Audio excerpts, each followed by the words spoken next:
ಎನ್ನ ನುಡಿಲಾಲಿ ಸೈ ಬಾಲ ಲೀಲಾನಂದ ಅದೇನು ಚೆನ್ನಾಗಿ ಹೇಳ ಮಾತೆ. ಸೈ ಸೈ ಎನಗೆ ಒಳ್ಳೆಯಿತು ಎಂದು ಹೇಳಿದೆ. ಸಿಂಹದ ಮುಂದೆ ಆನೆಯು ಪರಿಣಮಿಸುವುದೇ? ತಪ್ಪಿದ ಹಾನಿಗೆ ಸಿಂಹದ ಮರಿಗೈವಶವಾಗುವುದೇ ಮಾತೆ.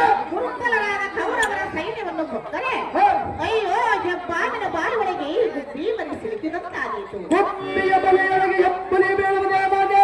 ಮಗನೇ, ಈ ಕೊಡವೆಯನ್ನು ನಡುಗಿಸುವ ಸಾಲುಗಟ್ಟಿ ಸೊತ್ತಿ ನಿಂತಿರುವ ಸೈನ್ಯವು ನಿನ್ನನ್ನು ಎತ್ತೆತ್ತಲು ಬಿಡದೆ ಮುಟ್ಟಿಕೊಂಡರೆ ಆಗ ನೀನು ದಿಕ್ಕು ತಪ್ಪಿ ಅಮ್ಮ ಎಂದು ದುಃಖಪಡುವ ಸಮಯದಲ್ಲಿ ನಿನ್ನನ್ನು ಅಕ್ರತಿಯಿಂದ ಮುಗಿಸುವುದಾರು. ನೀನು ಎಷ್ಟು ಮಾತ್ರಕ್ಕೆ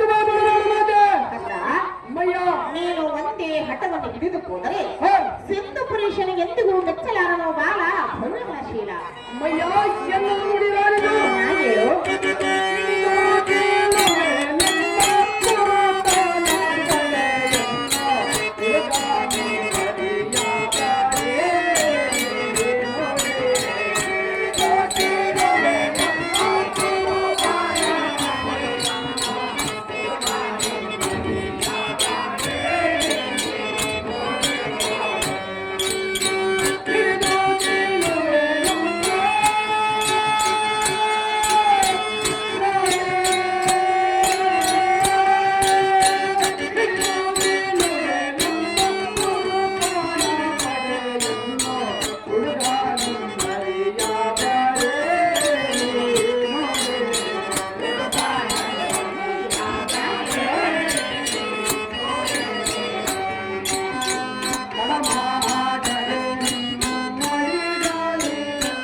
ಒಪ್ಪಿಯ ಬಲೆಯೊಳಗೆ ಎಪ್ಪುಲಿಯು ಹೇಳುವುದೇ ಒಪ್ಪಿದ ಹಾನಿಗೆ ಸಿಂಹದ ಮರೆಯುವ